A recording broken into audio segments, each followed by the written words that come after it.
কিয়ামতের দিন সমস্ত মানুষদের যখন বিচার কার্য শুরু হবে,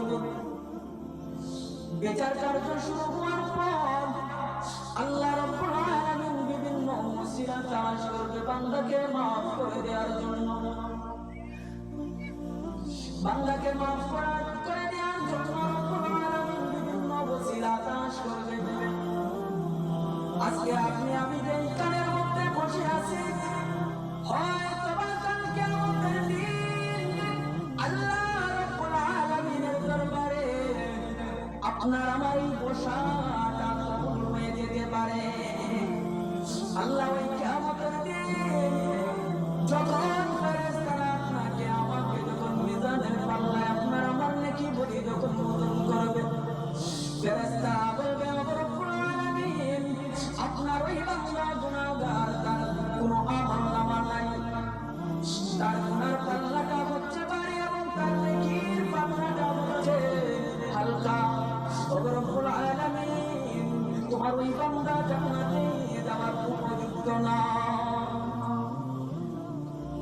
আল্লাহ রাব্বুল আলামিন বলবেন ও আমার ফেরেশতারা, আমি আল্লাহ আমার বান্দাকে তো যত্ন করে বানাইলাম, আমার বান্দাকে আমি আল্লাহ কি করে জান্নাতে দেব? ও আমার ফেরেশতারা, আমার বান্দা দুনিয়ার জমিনে থাকা অবস্থায় এইরকম ভাবে একটি মাহফিলের মধ্যে বসেছিল, সেই মাহফিলের মধ্যে আমি রব্বুল আলামিনের গুণগান গাওয়া হয়, সেই মাহফিলের মধ্যে আমার হাবিবের সম্মান গাওয়া হতো, ওই মাহফিলের মধ্যে আমার বান্দা বসেছিল, আমি রব্বুল আলামিনের এই বর্ষাটা আমার বান্দার পছন্দ লেগে গেছে। ও আমার ফেরেশতারা রে, আমি আমার বান্দার অতীত জীবনের গুনার দিকে তাকাই না, আমি আমার বান্দার এই বসার কারণে তার জিন্দেগির গুনাহ মাফ করে দিলাম। আল্লাহ রাব্বুল আলামিন বান্দাদেরকে মাফ করার জন্য এইরকম ওসিলা তালাশ করবেন। এখন যদি আপনি আমি নাই আসি, তাহলে কিভাবে মাফ পাইব? আল্লাহর সাথে তো আপনার আমার একটা সম্পর্ক থাকতে হবে। আপনি আমি যদি আল্লাহর সাথে সম্পর্ক না করি, তো আল্লাহ রাব্বুল আলামিন কি করে আপনাকে আমাকে মাফ করে দিবেন? দৈনিক 5 বার মসজিদের মুয়াজ্জিন বলে হাইয়া আলাস সালাহ, হাইয়া আলাল ফালাহ, কল্যাণের জন্য আসো।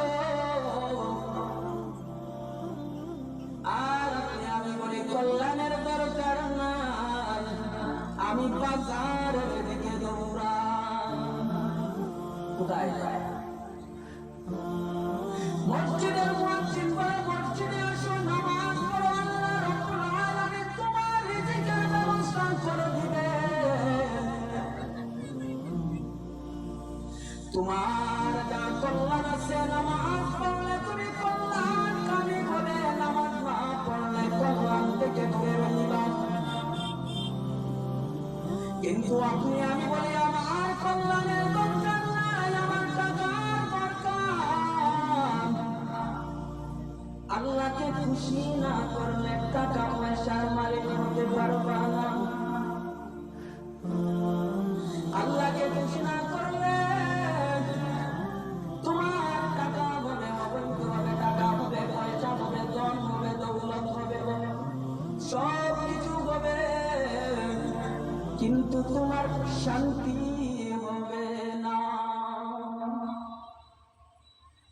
অনেক মানুষ আছে টাকা পয়সার অভাব নাই, কিন্তু একটা জিনিসের অভাব, শান্তির অভাব। টাকা পয়সা ক্ষমতার কোন অভাব নয়, কিন্তু গিয়ে দেখবেন তার ঘরের মধ্যে শান্তি নাই, তার সন্তান এগুলো কথা শুনে না।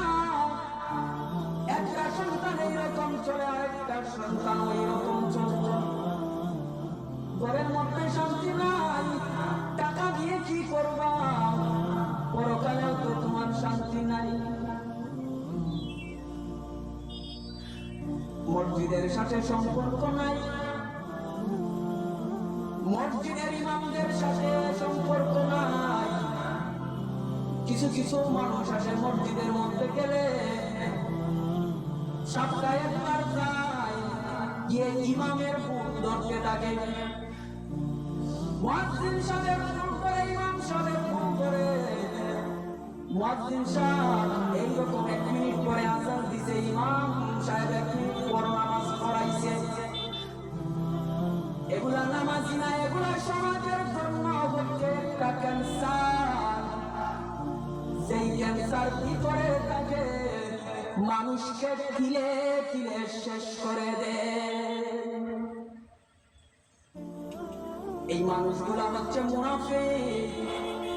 সমাজের মধ্যে দ্বন্দ্ব লাগাইয়া রাখে, ভাই ভাইয়ের মধ্যে দ্বন্দ্ব লাগায়, পাড়া প্রতিবেশীদের মধ্যে দ্বন্দ্ব লাগায়। এক জায়গার মধ্যে যদি ঝগড়া হয়, ওই ব্যক্তি এক পক্ষ নিয়ে নেয়, নিয়ে বলে তোমার ভাই তোমাকে মারছে, তুমিও তাকে মারো, তুমিও তাকে মারো।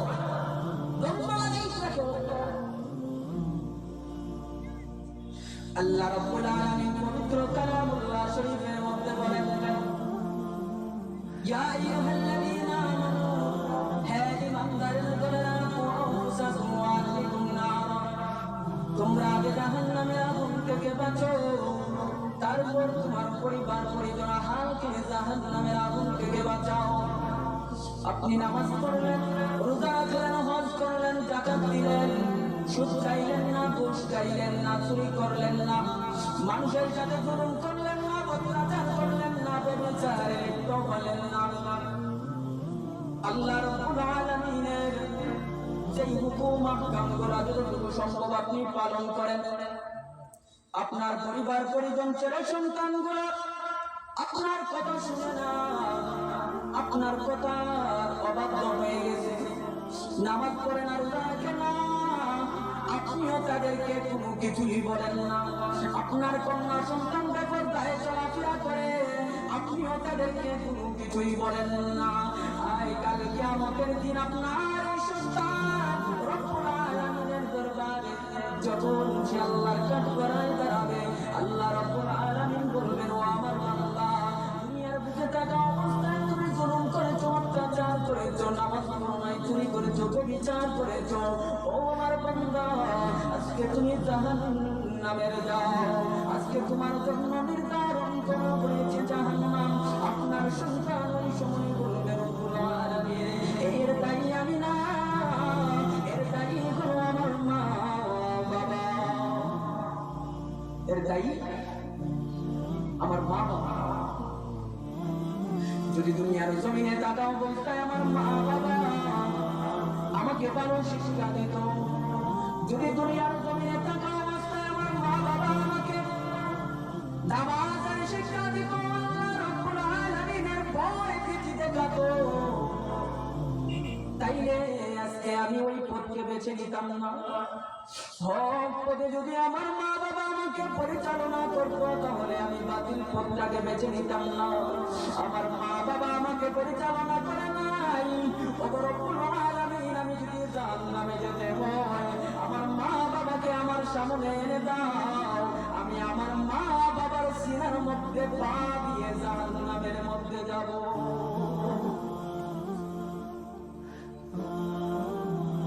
দুনিয়ার জমিনে আসলাম, এই ছেলে সন্তানদের জন্য কত কষ্ট করলাম, নামাজ পড়লাম না, রোজা রাখলাম না, কেন কাজ করতে পারবো না, এর জন্য রোজা রাখি নাই। পরিশেষে লাভ কি হলো? আখিরাতের ময়দানে সন্তানগুলোর জন্য জাহান্নামী হতে হলো। হ্যাঁ, যদি আপনার সন্তানকে দুনিয়ার জমিনে বলেন নামাজ পড়ার জন্য, যদি পড়ে না, আপনি অনেক চেষ্টা করার পরেও যদি আপনার সন্তান শুনে না, তাহলে তার ব্যাপার সে বুঝবে। আপনি আগে বলতে হবে। আল্লাহ রাব্বুল আলামিনের হাবিব যখন মক্কা বিজয় করলেন, ইসলামের